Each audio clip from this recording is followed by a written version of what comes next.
જય શ્રી કૃષ્ણ મિત્રો, હું જયશ્રી મોદી. આજે હું બનાવવા જઈ રહી છું દાળ બાટી. આપણે દાળ બાટી બનાવવા માટે સૌપ્રથમ આપણે ઘઉંનો લોટ લઈ લઈએ 1 વાડકી, અને નાની વાડકી થોડો ઘઉંનો જાડો લોટ લઈ લઈએ, અને એમાં થોડું બેસન એડ કરી નાખીએ, અને મીઠું તો મેં લોટમાં નાખેલું જ છે. હવે તેમાં થોડો અજમો નાખી દઈએ, અને તેને મિક્સ કરી નાખીએ લોટને બરાબર.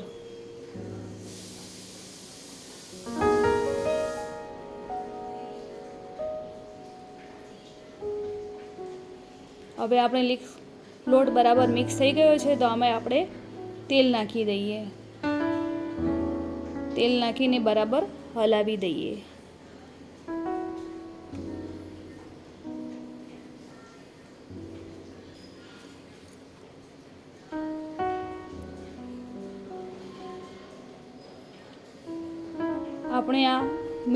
આપણે આ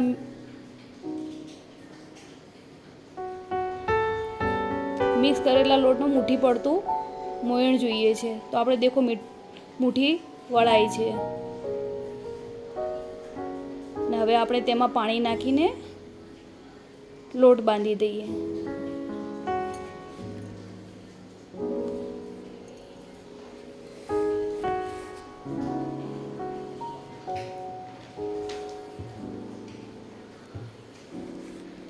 આપણે આ લોટ જાડો ભાખરી જેવો બાંધવાનો છે, કડક.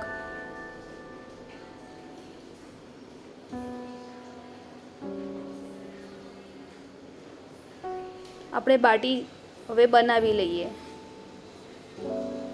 આપણે લુવા લઈને બધી બાટી તૈયાર કરી લઈએ.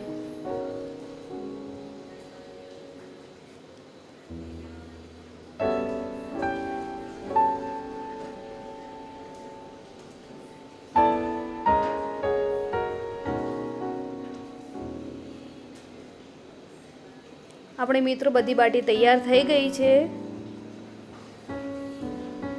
તો હવે આપણે એક બાટીના કુકરમાં બધી બાટી મૂકી દઈએ,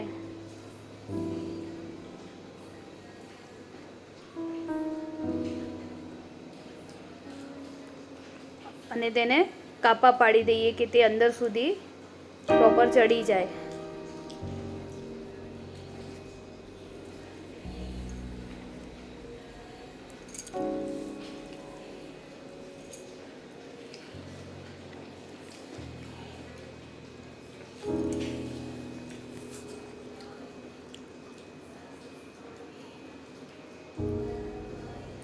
હવે આપણે ગેસ ચાલુ કરી દઈએ અને કુકર ગેસ ઉપર મૂકી દઈએ.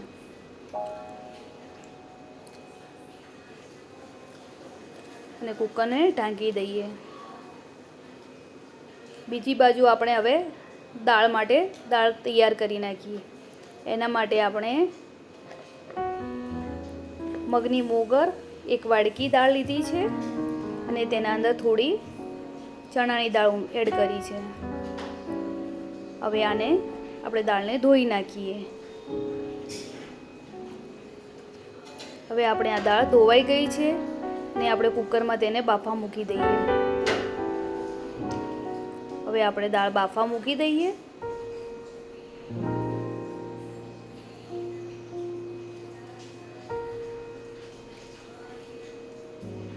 અને બાટીને હલાવી દઈએ, ઊંચા નીચી કરી નાખીએ.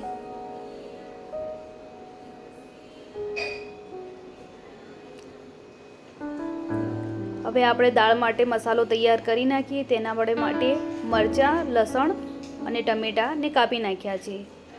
તો આપણે મરચાં લસણની પેસ્ટ તૈયાર કરી નાખીએ. તેના માટે આપણે ખલપારામાં મરચાંને અને લસણને કૂટી નાખીએ.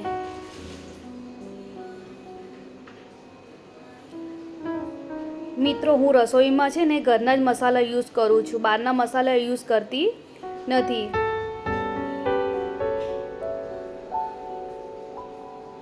હવે આપણે બાટી ચેક કરી લઈએ, અને તેને થોડી ઊંચા નીચી કરી નાખીએ.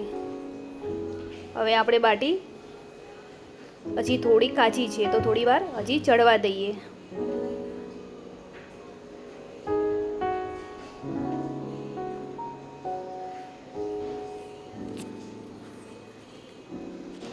હવે આપણે દાળ ચેક કરી લઈએ.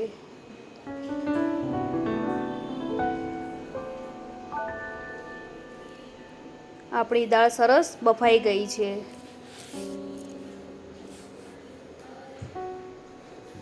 તો આપણે એક વલોણિયાથી તેને વલોવી નાખીએ. થોડી દાળ જાડી છે તો આપણે તેમાં પાણી એડ કરી નાખીએ અને તેને મિક્સ કરી નાખીએ.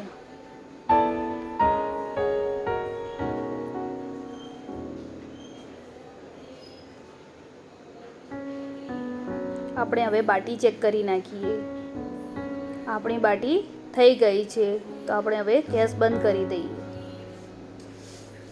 હવે આપણે એક તાંસળામાં બધી બાટીને લઈ લઈએ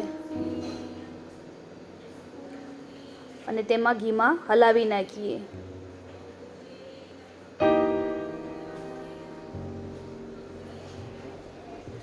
આપણે ઉપરથી પણ તેના પર ઘી નાખી દઈએ. તે બાટીની અંદર સુધીથી ઘી જાય અને બાટી સરસ તેનો ટેસ્ટ આવે. આપણી બાટી ફાટી ગઈ છે, મતલબ એ સરસ ચડી ગઈ છે.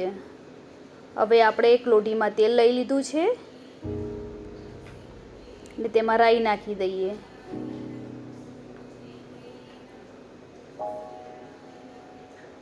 આપણી રાઈ ફૂટી ગઈ છે તો આપણે જીરું નાખી દઈએ તેમાં